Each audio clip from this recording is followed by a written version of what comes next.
Excuse-moi, je bois un petit peu. Bonjour tout le monde. Vous allez bien? Ouais, moi ça va. Il fait pas beau, hein. Alors pour ceux qui sont en vacances, c'est vrai que c'est pas très bon, hein, pour les vacances, mais on a besoin d'eau, hein. C'est la sécheresse, physiquement mais aussi, peut-être spirituellement, aussi de l'eau qui vient du ciel. On a besoin de cette eau qui vient du ciel. Vous avez remarqué que le couple pastoral n'était pas là, ils sont en vacances, que Dieu les bénisse. Sinon, le cycle des réunions n'a pas changé, à part le mercredi. La réunion de mercredi à Corté est annulée, reprend la semaine prochaine. Et sinon, mardi, on a notre réunion, évangélisation. On dit évangélisation, mais ça peut être autre chose, hein. On laisse le Seigneur faire. Jeudi, à Portiche, on a notre réunion, venez, hein. Si vous pouvez venir, venez. Sinon, priez pour cette réunion. C'est une réunion qui débute et on a quand même des sujets de satisfaction. Dieu agit. Vendredi, il y a la réunion de prière ici aussi. Et pour prière aussi, à la réunion, hein, voilà. Puis dimanche prochain, notre culte et le pasteur devrait être là. Voilà. Voilà, je vais demander à peut-être Nicolas, est-ce que tu veux me prier pour la parole de Dieu encore, hein, que Dieu le bénisse?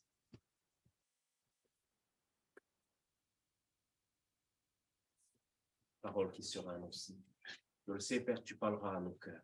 Alors dispose-les pour que nous puissions être à l'écoute de ton esprit, à l'écoute encore de ta parole. Merci de bénir ton serviteur encore. Utilise-le comme un outil puissant entre tes mains.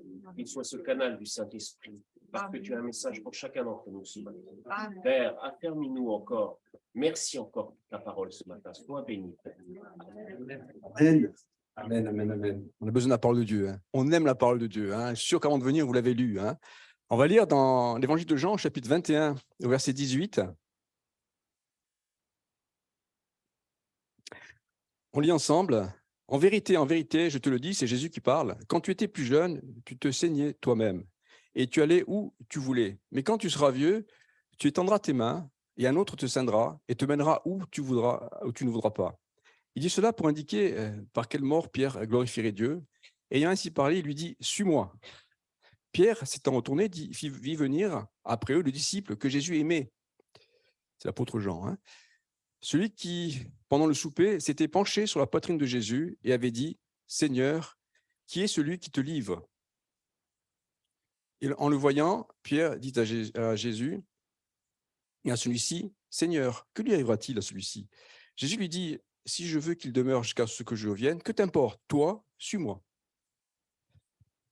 Jésus révèle donc à l'apôtre Pierre son avenir. Savez-vous que vous avez un avenir? On a tous un avenir en Christ. Peut-être vous êtes venu ce matin découragé en disant hey, « Mon avenir, je ne vois pas grand-chose en ce moment. » Mais tu as un avenir en Christ. Même toi qui n'es pas encore converti, tu as un avenir en Christ. À toi de le saisir, hein. Tu es libre, hein. On a tous un avenir. Dieu a préparé plein de bonnes choses pour chacun de nous. On a un futur avec Jésus. Hein, ce monde se dégrade, se désagrège, on se demande ce qu'il va devenir. Mais avec Jésus, tu as un futur éternel en plus, hein. Or, en tout cas par rapport à notre histoire, or, l'apôtre Pierre, au lieu de s'intéresser, vous l'avez lu avec moi, au lieu de s'intéresser à ce que Jésus vient de lui révéler, s'intéresse, lui, à l'avenir de l'apôtre Jean. On est un peu comme ça, nous aussi, il faut reconnaître. Au lieu de s'occuper de nos affaires avec Dieu, de ce que Dieu a prévu de faire avec nous, on cherche à savoir ce que Dieu veut faire avec nos frères et sœurs. Parfois, hein. En tout cas, c'est le cas de l'apôtre Pierre ici. Et Jésus répond à Pierre, occupe-toi de tes affaires. Cherche à vivre pleinement ta vie chrétienne. Cherche à accomplir le plan de Dieu que j'ai pour toi. Ça prend déjà pas mal de temps, non? Ne perds pas ton temps à savoir ce que font les autres, hein, ce qui est prévu pour eux. Et Jésus ajoute à Pierre, toi, suis-moi. Si tu veux que le plan que Dieu a pour toi se réalise, suis Jésus. Pose pas de questions. Des fois, tu ne comprendras pas, mais suis, marche par la foi. Je le suis et il se réalise. Si je ne le suis pas, ou de temps en temps, il ne pourra pas se réaliser. Toi, suis-moi, dit le Seigneur ce matin. Je crois que ce que dit Jésus à Pierre est aussi un peu pour nous ce matin, pour vous comme pour moi. Occupons-nous avant tout de suivre Jésus le mieux que l'on puisse. Cherchons à être fidèles, à obéir à sa parole, à rechercher sa volonté pour nous dans la prière et cherchons surtout à être nous-mêmes. C'est la pensée que j'avais ce matin. Sois toi-même avec Dieu. Cherche à être authentique. Vivons la vie que Jésus a prévue pour nous et par celle de mon frère ou de ma sœur. Hein? Restons à notre place. Pierre s'intéressait à l'avenir de Jean. Il aurait peut-être préféré à ce moment-là être comme Jean. Il aurait préféré avoir l'avenir de Jean. Mais Jésus lui dit, vis ta vie, ton avenir avec moi. Je crois que ce que dit Jésus est bien plus profond que l'on croit. Quand on analyse un peu plus. Attention à ne pas jouer un rôle dans l'Église qui n'est pas le nôtre. Attention à ne pas jouer un rôle autre que celui que Dieu veut que nous jouions. Il s'agit là d'un problème d'identité qui nous fait passer à côté du plan de Dieu. J'ai besoin d'un pasteur qui m'a raconté que dans son église, il y avait une femme qui enviait le service d'une autre sœur dans l'église, alors qu'elle avait elle-même un service, mais elle voulait ce service-là, ça l'intéressait. Et elle vivait en quelque sorte une vie par procuration en Christ. Et puis elle s'est écroulée un jour. Il y a et ça confirme un dicton qu'on dit souvent, hein, l'herbe est plus verte ailleurs.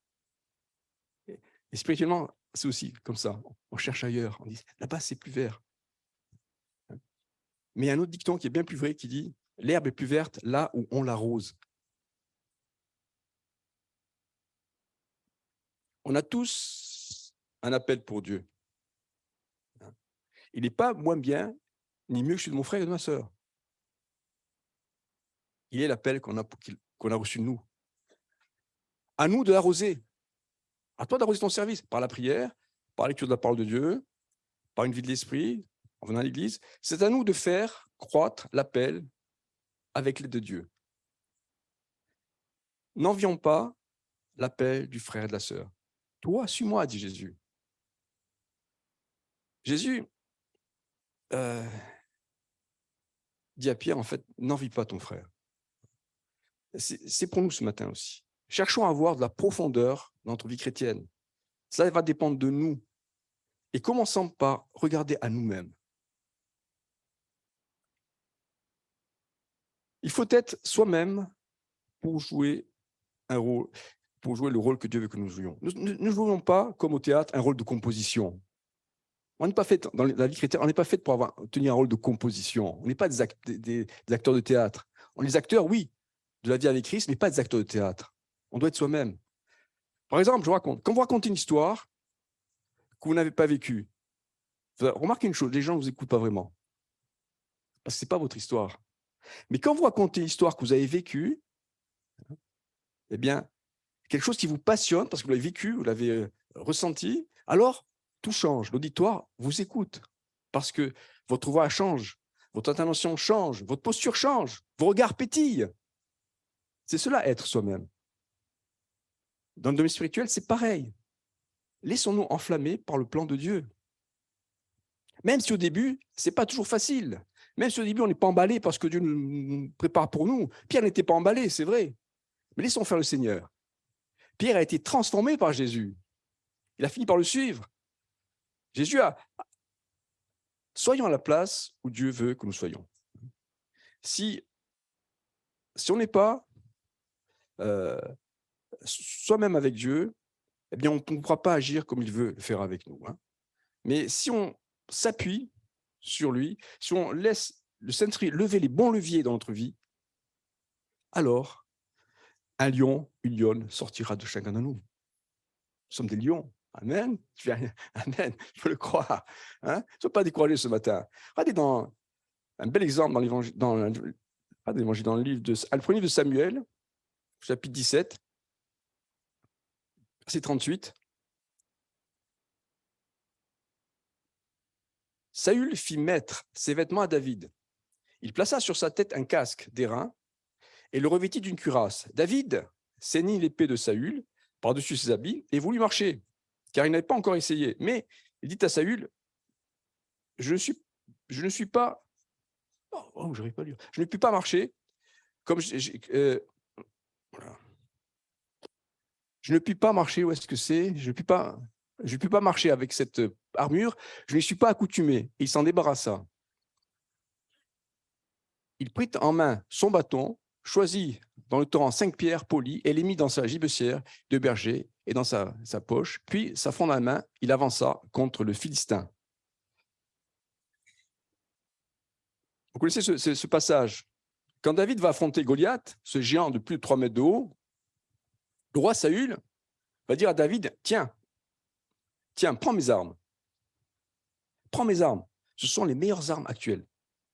Hein, ce sont les armes dernier cri. Et donc, David va s'habiller avec la tenue de Saül, avec ses armes. Il va s'habiller comme Saül. Il va prendre les armes de Saül, la tenue de Saül. Mais vous avez remarqué, ils ne sont pas à l'aise. Hein, il n'est pas bien dans sa peau, parce qu'il est dans la peau d'un autre. C'est important d'être soi-même avec Dieu. Hein, surtout quand il y a un combat spirituel. Là, David allait combattre. Si on veut gagner la victoire contre le diable, il faut qu'on soit soi-même. Il faut qu'on ait nos armes à nous. Et David, là, il risque de perdre parce qu'il n'avait pas ses armes. Il n'était pas dans sa peau. Alors, qu'est-ce qu'il a fait?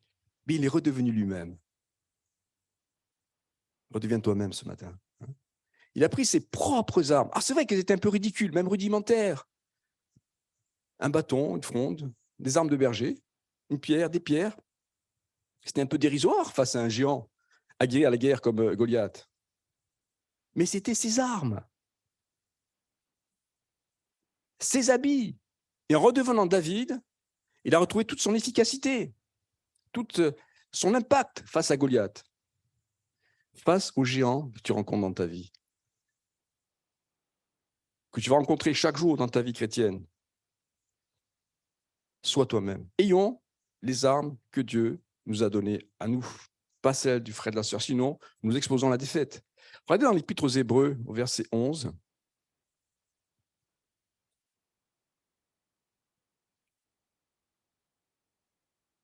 « 24. C'est par la foi que Moïse, devenu grand, refusa d'être appelé fils de la fille de Pharaon. Il préféra être maltraité avec le peuple de Dieu plutôt que d'avoir pour un temps la jouissance du péché. Il regarda l'opprobre de Christ comme une richesse plus grande que les trésors de l'Égypte, car il avait les yeux fixés sur la rémunération. C'est par la foi qu'il quitta l'Égypte sans être effrayé de la colère du roi, car il se montra ferme comme voyant celui qui est invisible. » Moïse, voilà un homme qui a su trouver puis assumer son identité. Il en a payé le prix. Il a regardé l'opprobre de Christ, la honte en fait, d'appartenir à Christ, comme une richesse bien plus grande que les trésors de l'Égypte. Ça, c'est un exemple pour nous, pour moi. Il a trouvé la honte d'appartenir à Christ, comme dit ici, plus grande que celle d'appartenir à ce monde. Peut-être, nous aussi, on est dans cette position-là. Mais on voit qu'il y a toujours un prix à payer. Moïse a payé un prix très cher. Hein. Dieu nous a créés pour accomplir un plan particulier qu'il a prévu pour chacun de nous. Dans Éphésiens 2.10, on connaît ce passage, Éphésiens 2.10, je veux le mettre. Car nous sommes son ouvrage, ayant été créés en Jésus-Christ pour de bonnes choses que Dieu a préparées d'avance afin que nous les pratiquions. Donc je vous dis la vérité, je ne mens pas, vous le savez. Il y a un plan. Dieu a préparé d'avance. Dieu a un plan pour toi, pour ta vie. Et c'est toi qui vas le réaliser. Ce n'est pas ton frère ou ta sœur, c'est ton plan. Il est à toi. Il est prévu avant que tu naisses. Personne ne peut l'accomplir. Sinon, eh bien, il ne pourra pas se réaliser. D'où l'importance de savoir qui on est, d'être clair avec soi-même. Si on cherche à être celui que l'on n'est pas, si on est une copie de son frère ou de sa sœur, on finit par attraper un ulcère. Regardez les cabinets de psychologues. Ils sont remplis, truffés de gens qui se prennent pour ceux qui ne sont pas. Et ça, c'est la faute du climat actuel, de plus en plus médiatique avec les images. Hein, si tu n'es pas grand, si tu ne ressembles pas à Brad Pitt, tu ne pourras pas réussir. Je pousse, hein. Ou alors, si tu n'as pas une taille de guêpe, tu ne pourras pas. Là aussi. C'est ça le problème, c'est qu'on te fait croire qu'il faut être, pour réussir, il faut être comme ça. Mais non, hein, il faut être soi-même. Moïse a été confronté à ce problème au début de sa vie spirituelle. Moïse a été adopté, même au début de sa vie physique, il a été adopté par la fille de Pharaon. Vous imaginez? Il a été adopté par, je ne sais pas moi, par Poutine, non pas par Poutine, mais par quelqu'un comme ça. Allez, disons Macron, allez. Il va connaître, lui qui était hébreu, il est adopté par la fille de Pharaon, le monarque le plus puissant de l'époque. Il va connaître une crise d'identité à l'adolescence, sans doute, et surtout à l'âge adulte. Il est né juif et il est élevé comme un Égyptien. Il a dû se poser la question, mais qui suis-je? Qui suis-je? Où vais-je?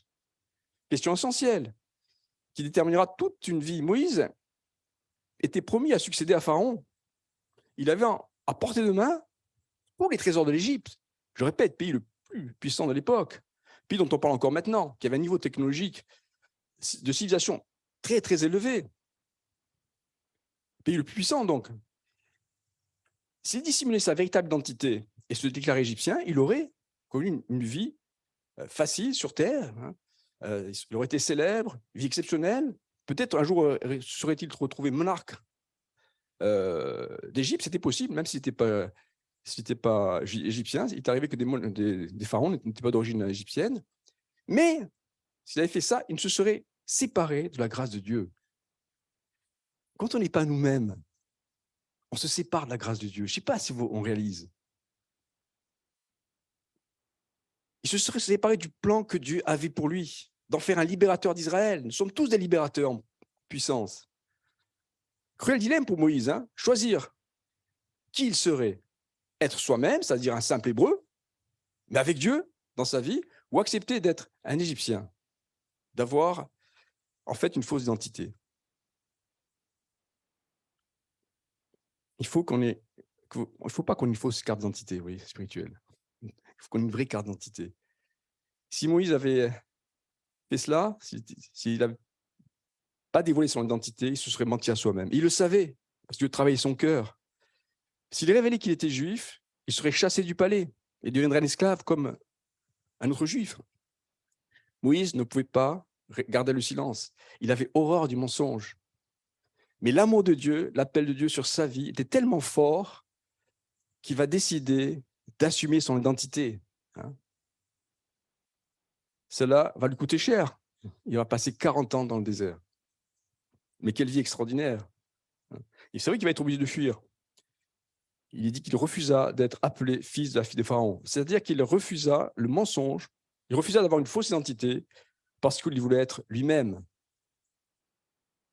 Le verbe qui est donné et refusé ici peut aussi être traduit par rejeter, renier, désavouer, totalement. Ce matin, rejetons, comme Moïse, l'Égypte qui est en nous. Symbole du monde.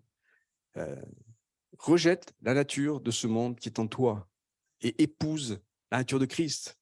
Refuse, comme Moïse, une fausse identité que nous donne ce monde. Vous savez, en ce moment, c'est vrai que Tony parlait du réveil qui est aux États-Unis. J'ai regardé hier sur YouTube ce qui se passe là-bas et quand on regarde, pourtant, il y a quand même ce côté extraordinaire qu'on a à notre époque, qu'il n'y avait pas avant. C'est qu'on peut vivre, on peut sentir ce qui se passe, on peut vivre un réveil un petit peu grâce au numérique, grâce à Internet. Et je regardais ces vidéos, j'étais touché, oui, j'étais dans mon canapé, j'étais touché par ce qui se passait. Je sentais même la présence du Saint-Esprit, vous voyez. C'est extraordinaire, hein. Et on a envie de le vivre. Et je crois que c'est merveilleux. Ce qui se passe là-bas, et on peut le vivre, c'est le ciel sur la terre. Hein. Et je ressentais des choses en regardant ces vidéos. Je me demandais, mais combien ce monde est vain, combien n'a aucune importance. Quand on est vraiment pris par le Saint-Esprit, on réalise les vraies valeurs. Hein.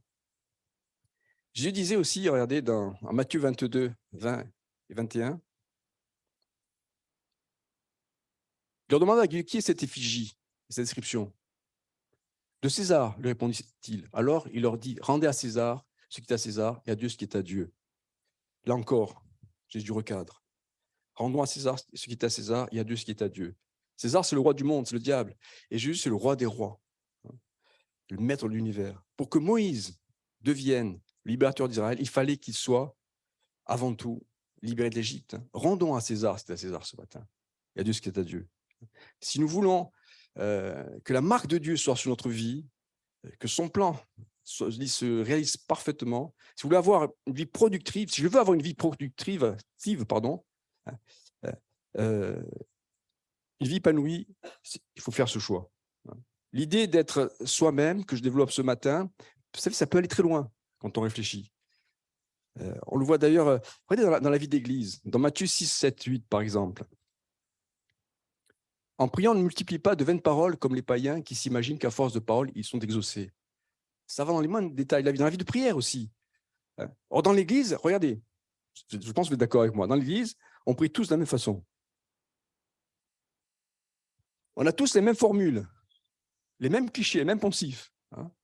On appelle ça le patois de Canaan. Mais j'aimerais dire, et je me parle à moi, essayons d'être naturels quand on prie, vous voyez, et ne pas copier les prières des frères et sœurs. Il y a des gens qui arrivent dans l'église, ils n'osent pas prier parce qu'ils apprennent d'abord le patois de Canaan avant de prier. Mais non, sois toi-même. Le patois évangélique, je ne sais pas comment on peut dire. Dieu regarde au cœur. Dieu regarde à ce qu'on a dans le cœur. Les belles prières sont celles des. Moi, je trouve que les belles prières sont celles des nouveaux convertis quand ils arrivent à ouvrir leur bouche, ou celles des enfants, car elles sont simples, elles sont claires, elles sont naturelles. Et je suis sûr que ça touche plus le cœur de Dieu que les nôtres. Nous, on cherche à avoir. Je me souviens d'un chrétien qui était venu se convertir. Il avait dit Seigneur, bonjour Seigneur dans la prière. Puis il donne sa prière, puis il dit au revoir Seigneur. Mais c'est super, c'était ça. C'est ça. Je ne sais pas, je dis, imaginez que ma fille qui n'est pas là ce matin, mais pour me demander de venir à table, elle vient de me dire ô Créateur tout-puissant de notre famille, tu es grand, toi dont la souveraineté nous accorde de quoi vivre. Nous t'implorons, prendre place à notre table. Je lis parce que je dis, mais qu'est-ce qui se passe là? Ça va pas? Tu es fatigué? Tu es malade? Mais c'est pareil avec Dieu, des fois, on sort des trucs pas possibles. Mais Dieu regarde au cœur. On ne va pas l'impressionner par notre vocabulaire, même si c'est vrai que Dieu n'est pas notre copain. On doit pas être désinvolte devant lui. On s'adresse quand même à lui. Mais cherchons à avoir une relation authentique, vraie, avec lui. Et bien souvent, le langage que l'on emploie dans la prière reflète parfois cela.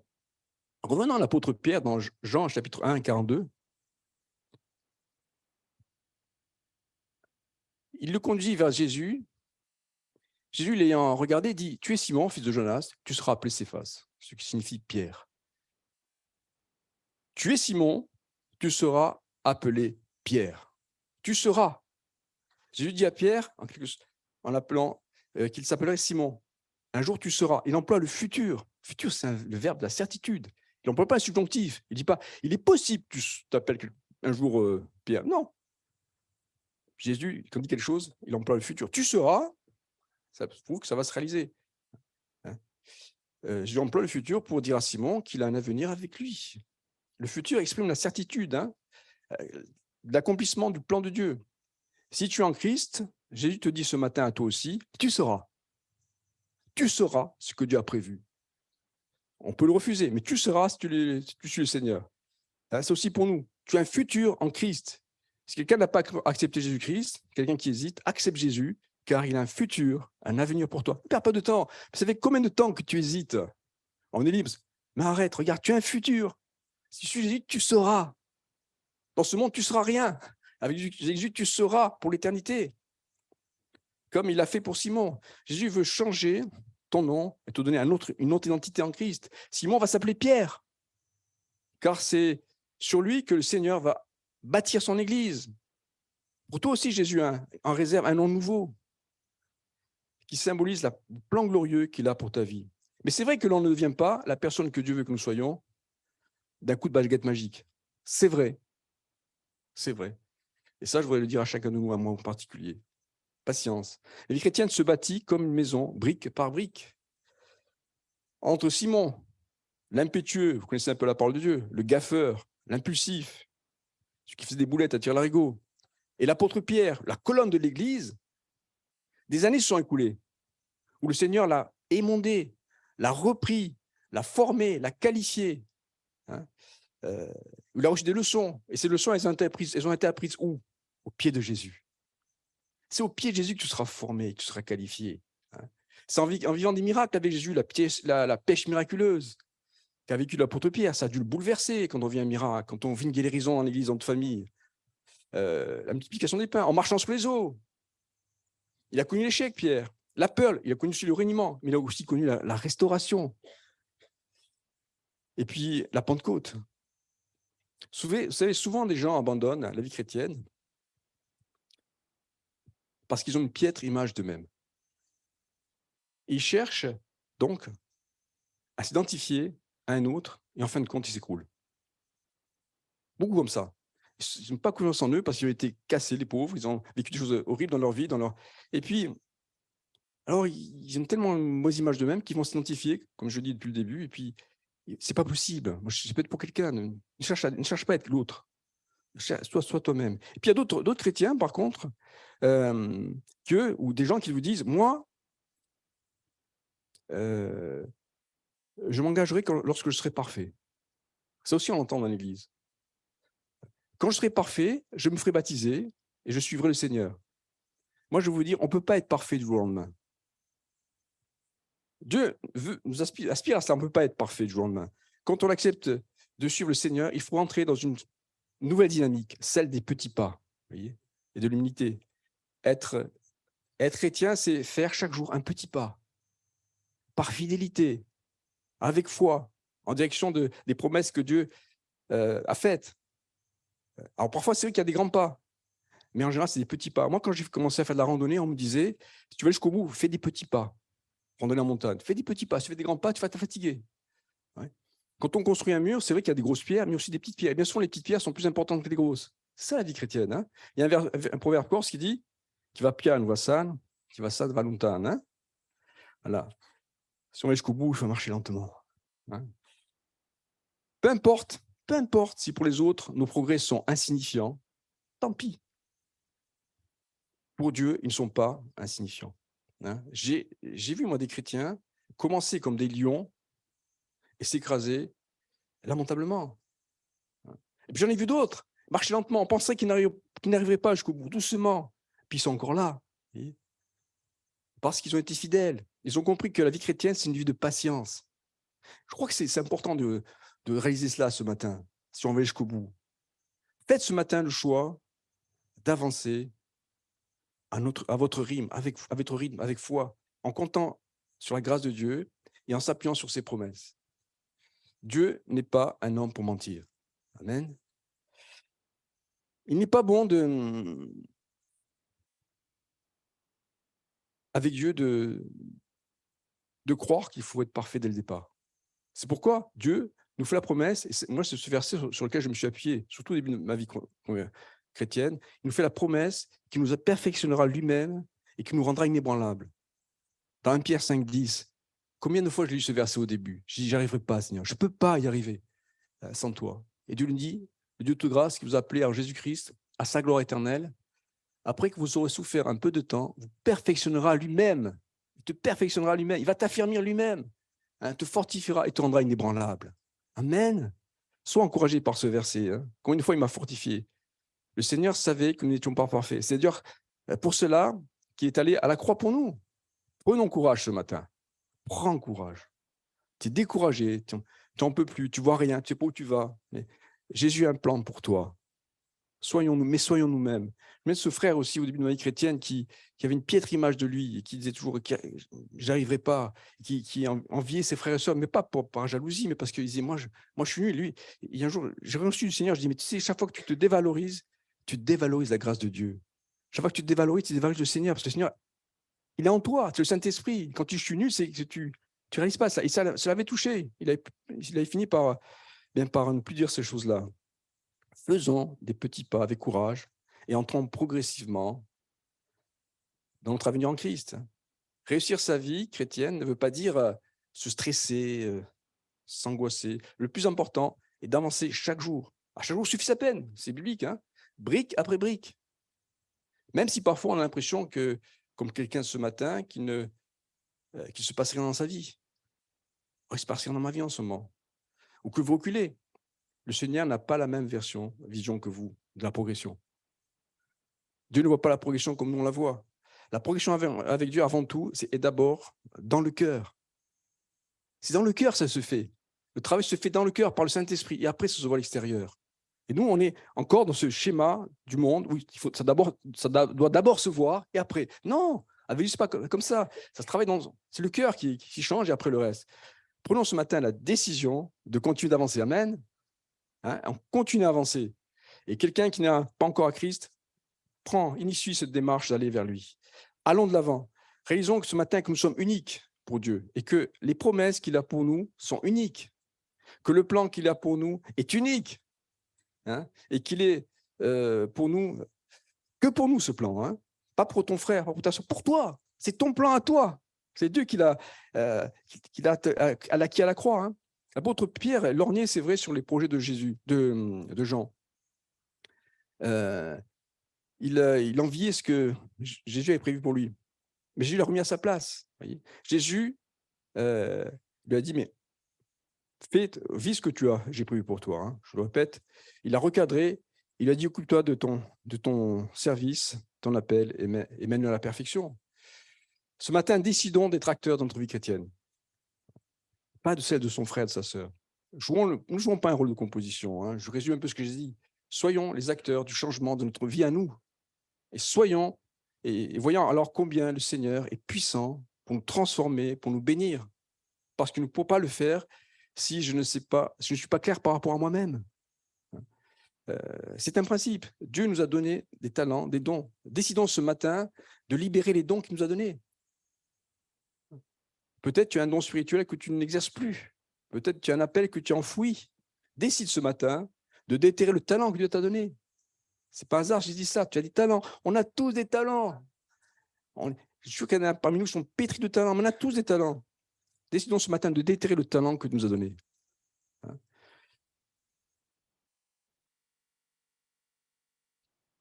C'est vrai que parfois on a des crises de confiance, on passe par la crainte, par la timidité. Parfois, c'est vrai qu'on a été blessé dans l'Église, je reconnais, parfois même rabaissé, des erreurs ont été commises, on est fait de chair, mais décidons de ne plus cacher ce que nous avons caché depuis toujours. On décide ce matin de reprendre le chemin. Hein. Dieu vous parle ce matin, Dieu me parle, il vous encourage à libérer les dons qui sont en nous, hein, son appel, son avenir, le plan qu'il a pour toi, il est pour maintenant. Tu as une identité en Christ. Elle a autant de valeur aux yeux de Dieu que celle de ton frère et de ta sœur. Faites le choix ce matin d'être vous-même, comme Moïse, comme David, et Dieu vous utilisera avec puissance. Amen. Je voudrais, avant de prier, prendre un chant. On va prier, Seigneur Jésus, je vais prier pour vous et je crois que, j'en suis certain, que ce matin, le Seigneur a voulu nous encourager, a voulu t'encourager, alors que nous allons prier. Si vous voulez que je prie pour vous aussi, c'est vrai, vous réalisez que souvent vous faites comme un complexe par rapport au frère et à la sœur, comme si on vous a mis de côté peut-être. Et Dieu voit cela, il est triste de voir cet état d'esprit, parce que Dieu a un plan pour toi. C'est vrai, il y a eu des choses qui n'ont pas été faites bonnes, où tu as été blessé, mais ce matin, le Seigneur veut vraiment te renouveler dans la foi, dans l'espérance que ce plan va se réaliser. Ce matin, le Seigneur te dit, sois toi-même. Hein, reprends la vie que tu avais avant. Reprends le chemin avec moi. Hein. Et Dieu appelle quelqu'un ce matin à aller de l'avant, à être soi-même, hein, comme Moïse, comme David, hein, de reprendre, de sortir les mauvaises tenues, les mauvaises armes qu'on avait utilisées pour prendre celle que Dieu avait prévue pour nous. Et je voudrais prier pour vous. Et si vous voulez que je prie pour vous, levez votre main, je prierai pour vous. Si vous vous sentez interpellé par ce message, si vous avez besoin de la prière, si vous avez besoin d'être renouvelé, d'être fortifié, je vais prier pour vous. Merci Seigneur pour ce message. Merci pour cet encouragement, Seigneur. Merci parce que tu veux encourager mon frère, ma sœur, Seigneur. Tu as un plan pour chacun de nous, Seigneur. Et merci de bénir ceux qui ont levé leur main, ceux peut-être qui n'ont pas osé, afin de renouveler, de fortifier, d'encourager, de bénir ce matin. Puisse réaliser que tu nous aimes, que c'est toi qui nous qualifie, c'est toi qui nous forme, c'est toi qui nous équipe. Et merci pour ce plan que tu as pour nous. Et nous voulons le vivre, Seigneur, parce que tu viens bientôt. C'est vrai, tu as dit à Pierre, tu seras. Nous savons que nous serons en toi ce que tu as prévu de faire. Merci pour ta grâce, Seigneur. Alléluia. Alléluia, gloire à Dieu. Merci pour la parole. On pourrait se lever et terminer par ce chant qui nous dit que Jésus est venu de son ciel de gloire. Il a tout accompli sur la terre